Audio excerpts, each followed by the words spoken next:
Mhm. And welcome, Charlotte. Hi.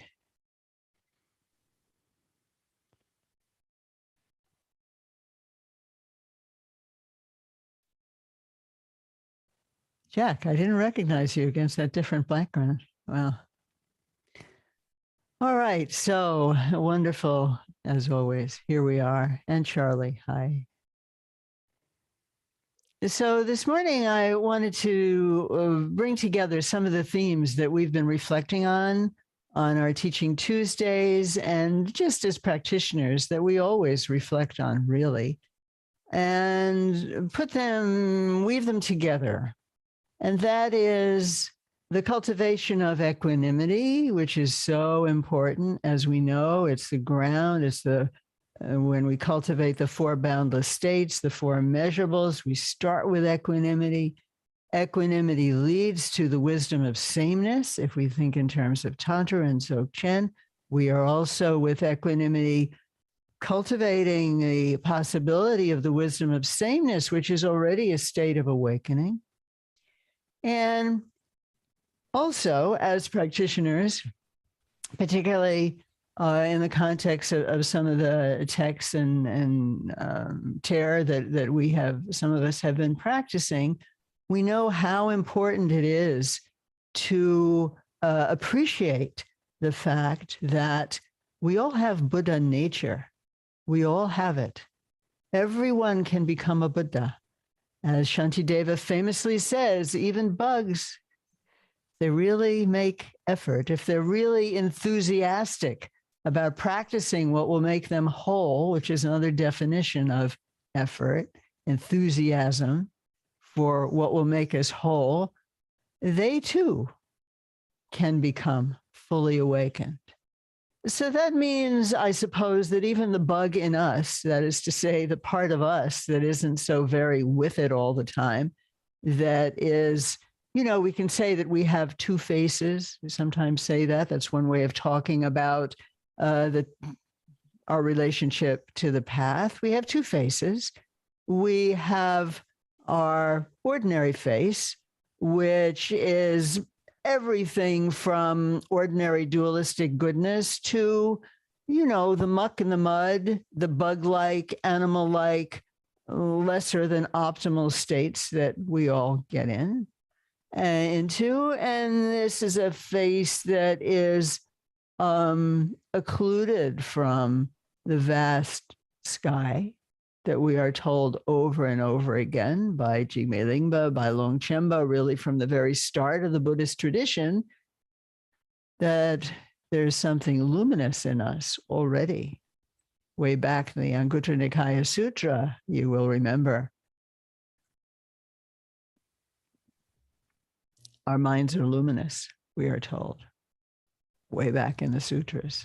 And of course, as we know, the more we move into Mahayana and Dzogchen, Tantra and Dzogchen, the more emphasis we find on recognizing, believing, allowing ourselves to be inspired by this intrinsic state of luminosity that we have.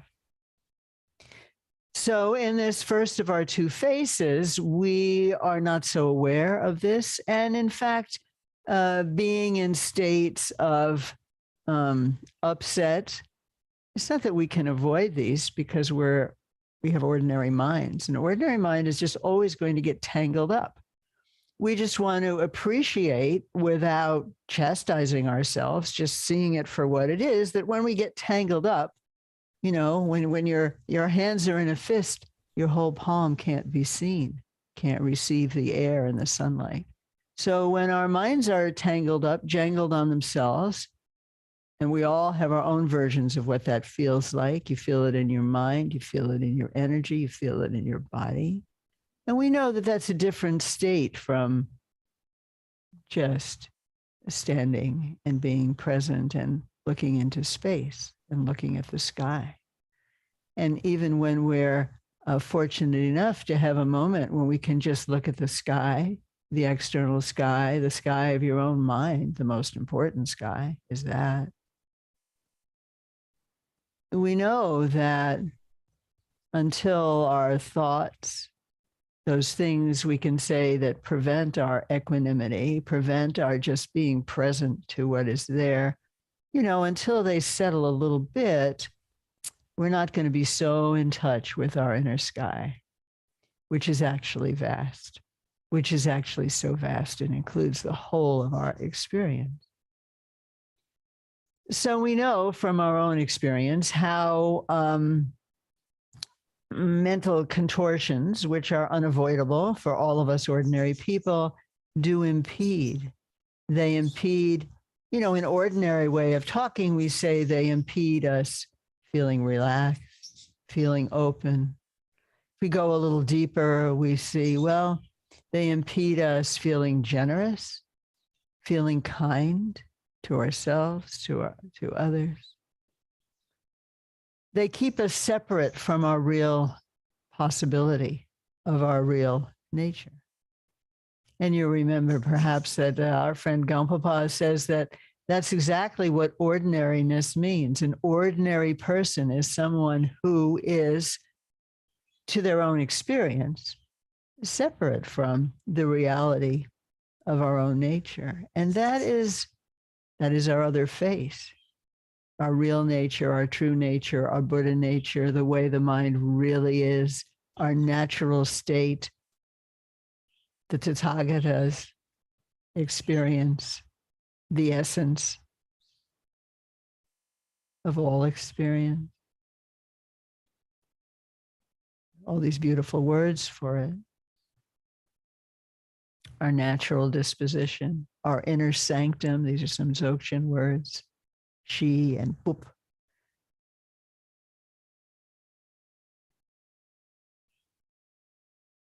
And that's what makes us feel separate from the state of awakening, which we seek as practitioners. But to acknowledge that we have two faces, and one of them is already complete, already perfect. We hear again and again from Longchenpa, from Jigme Lingpa. This is something that actually is already as it has always been and as it will always be. We are never constrained from it, but we do forget there are veils that arise from our own concatenations of emotion and so on that impede us from experiencing this. So what I want to reflect with you about today very briefly is just a few stars in the sky and a few luminous points that connect for us, at least the way that I want to suggest it connects for me. The cultivation of equanimity and the appreciation of our Buddha nature. And I love thinking about this, reflecting on it with you, because reflecting on our Buddha nature is amplified by our looking into the process of equanimity. The process of cultivating equanimity is itself an example of how our path as practitioners is so profoundly integrated. Cultivation of equanimity is, after all, a relaxation of judgment. A relaxation of judgment is also ultimately, and I think even in our experience, is a relaxation of separation from self and other. It's also a dissolving of a certain kind of separation of self from self. That is to say, when we're in judgment, oh, I did that wrong. I always do it wrong. I'll probably never do it any better. This kind of thing. How in your experience are you actually at that time? In my experience, judgment is kind of in the head. And we become caught up in it over and over and over again in subtle and not so subtle ways. So to cultivate equanimity, which is central to the Bodhisattva path, we're practicing in the Mahayana tradition. That means we are aspiring bodhisattvas. As you may remember, some of us remember that when Longchenpa talks about the bodhisattva approach in Trumtadze and his precious treasury of philosophical systems, he's talking in the context of sutra, in the context of the Mahayana. And when he introduces the bodhisattva approach, the first thing he talks about is Buddha nature. He doesn't mention a word about compassion until a little bit, well, actually into that section. So that tells us already that we know how important it is to cultivate equanimity as part of the cultivation of compassion. When Shantideva teaches his fourfold method, he begins by equalizing self and other. When all beings want happiness just as much as I do myself, how could I possibly seek my own and not care about others? You remember this famous, very, very significant verse. And of course, I think there's a powerful logic there. Oh yeah, that doesn't make sense. They want it, I want it. You know, I get hungry, other people get hungry. How could I care only about my own hunger? So we know that part of our process in cultivating equanimity, and therefore part of our process of moving through the stages of developing love and compassion, and then the unusual thought, and then finally really sealing the deal, I'm going to focus on awakening so that I can help others. We know that the cultivation of equanimity has to do with a certain kind of dissolving of certain kind of barriers. Barriers that cause us to feel that others' concerns can't possibly concern us as much as our own concerns. And most of our days are filled with evidence as to the challenge of actually finding an equanimity, an equalization of self and others, so that we don't focus 99.9% of our attention on our own concerns.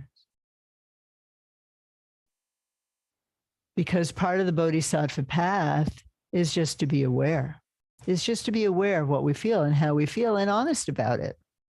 It's not politically correct. It's not soteriologically, what do you say, pathwise, it's not correct to feel, well, I'm hungry right now, and what I'm really concerned about is my pizza.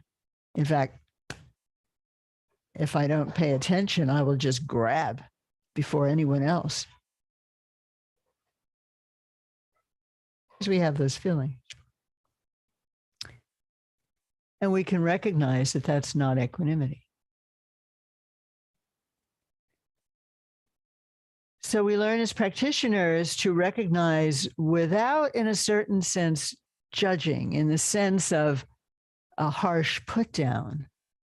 One of the, I think, most important, and really it's a challenge for us practitioners, is to make a discrimination in our own experience between a slam dunk judgment or doing that, not nice, not good, and just a recognition. As we know from the famous lines of the Satipatthana Sutra, when one sits and observes and notices that something has erupted in one's mind, one knows anger is in me. It's a very famous, very important, simple, really pith instruction. Can we say anger is in me in this sort of even way, maintaining the same You know, equanimity is the continuity of a certain state of evenness, maintaining that evenness. Oh, anger is in me.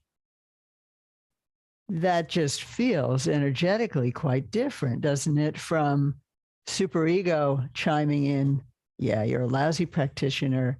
You shouldn't be losing your patience that way. You shouldn't, should. And then, you know, you see the next time this happens for you, just see what is occurring. What I feel is occurring in my own case is I'm suddenly in my head, I'm thinking about it, but I'm not really present to the actual state of anger or agitation or worry or whatever it is. Oh, worry is in me. Anxiety is in me. Fear is in me. You know, the water can produce many waves. All kinds of things can be reflected in the water, but it still keeps its nature as water. And our minds are something like potentially water. Water will naturally come to rest when the wind eases. And so will our mind. And the very fact that we are capable of coming to rest. Oh, yeah, I really screwed up yesterday. Try not to do that again. In fact, if you're doing Vajrasattva practice, I'm going to really allow myself to fully imagine that I never do this thing again. That when somebody pushes that particular button, you know, wherever it is, that for me is like nail on a chalkboard. You just go, I'm going to let that wave rise and settle back into my water. At least I'll aspire to do that so that I can maintain equanimity, so that then I can cultivate close feeling for all living beings. So that then I can finally recognize that, in fact, there's always something in my mind like clear water or pure light. There's always something that is actually untouched by the worst temper tantrum that I could ever have. And a lot of our practice as practitioners oriented to Dzogchen, a lot of our practice is about, and our upcoming retreat really very centrally, now that I think about it, is very much about recognizing experientially, how is that? There's something that isn't changing. There's some kind of basic awareness, basic knowingness that's just there all the time. You actually can't turn it off.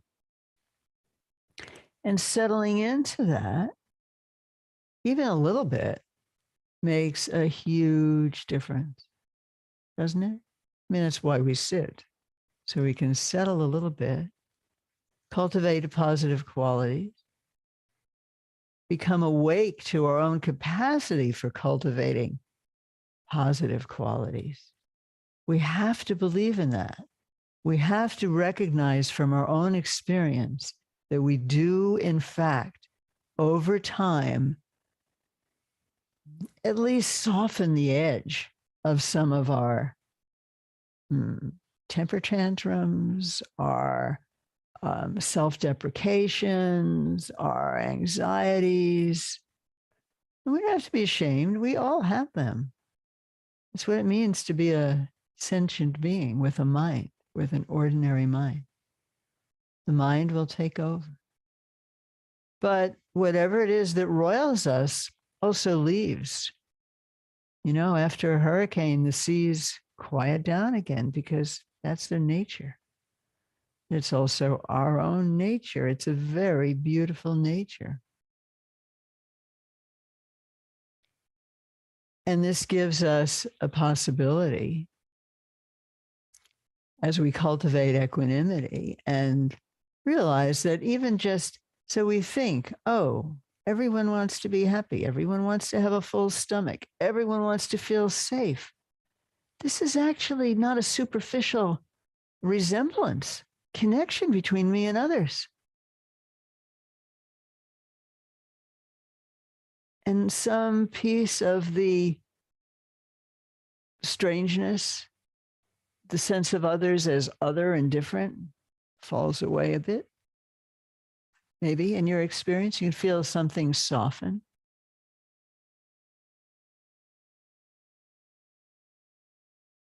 And that means there'll be more of a readiness to be of help. And this is why bodhicitta, which we are cultivating, bodhicitta is directly related both to the cultivation of equanimity, which is our first step, and it's also directly related to our Buddha nature, which starts to be revealed from the perspective of Longchenpa, Jigme linguists, especially perhaps in Nyingma tradition. This starts to be revealed, our own nature, as we cultivate equanimity. And in this way, the cultivation of bodhicitta is, it's the ultimate panacea. It cures everything.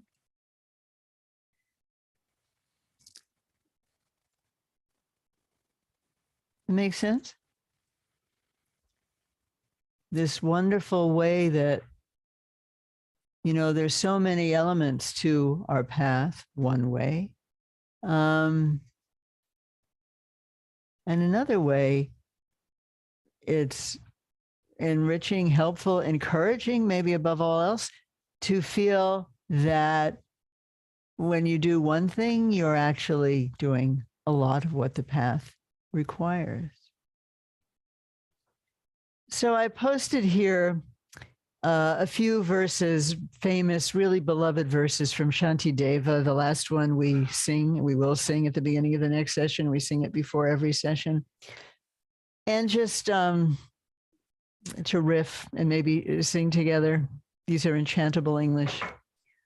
When we start to recognize, even through the beginning of our cultivation of equanimity, that, stuff can settle down. The other face that's deeper in the mirror of our being than the surface face, we can start to see it. We can start to feel it. We can start to recognize that, yes, actually, I have this capacity that from the Anguttara Nikaya Sutta to Shantideva to Chandrakirti to Jigme Lingpa to Longchenpa to our own precious teachers, we're always told as Mahayana practitioners that awakening is possible. It really is. Yes, we have lots of foibles, sutra system, 3 countless eons just to get to third of the 5 paths, but also we have the promise of one life, one body. And the difference is very simple. It's recognizing this capacity that we have. And part of what is important about recognizing bodhicitta and its relationship to Buddha nature is because it gives us courage. It encourages us. Heart, compassion, cœur, right? The French word cœur, we often notice, which is related to our courage, compassion, heartfelt. Avalokiteshvara is called the great-hearted one, Tukche Chembo. His heart includes all 6 realms, all of us, everyone, hell beings, hot and cold, the whole thing. So then we feel, yes, I must also pursue bodhicitta. So here's this, it's verse 8 of chapter 1 in the Bodhisattva Charyavatara. If you'll forgive me, I'm just going to sing it because you have these verses. And we know, and Rinpoche often says, singing brings in the blessings in a way that just talking doesn't. So you will have these, and I encourage you to sing them. I find it encouraging, and I forget about it every now and then, yes. So, to quell the world's 100 sufferings, dispel the sadness of all beings, to help all feel joy 100-fold, we never forsake bodhicitta. Clearly, equanimity has been accomplished. by Shantideva when he sings this song, and we also tune into it when we sing, to feel, to sing, I am here to dispel the sadness of all beings. That's the wisdom of sameness.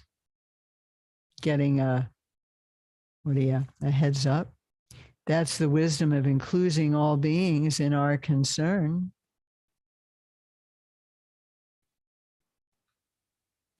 So the same melody works for all of these.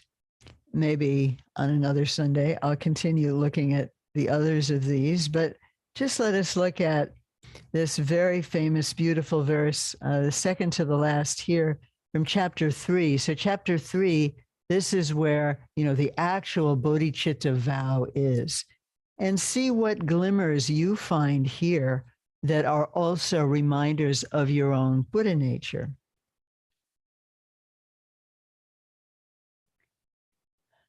It's very moving, actually, to really, sort of tune into Shantideva and remembering, perhaps you have heard also His Holiness the Dalai Lama speak about Shantideva and the marvel, the miracle of bodhicitta, teachings he received from Kuna Rinpoche. We've talked about these in the past. It's just tremendously heart opening. So this verse. Let me be light for all seeking light, and an isle for all seeking landfall, a support for all who seek to rest, serving everyone who needs my help. So there we have equanimity transformed into loving compassion, wanting to help everyone be free of pain, help everyone have happiness, being a light onto everyone's path. Wow. Being a light means recognizing the light that you are. Buddha nature is that unchanging and undimming light. So I'd actually like to take a bit of a break, a couple minutes, and we'll come back. And I imagine that we're mostly the group for this morning. And I'd like to take a few minutes also to, if you come back in a few minutes, to just see how this lands with you and talk about it just a little bit and incorporate it also into our meditation practice this morning, doing a little bit of Tonglen. So, okay. Hi, Gary. So we'll obey the clock and we'll take a break for a couple of minutes to come back in. I'll be back in 3 minutes. Thank you, everyone.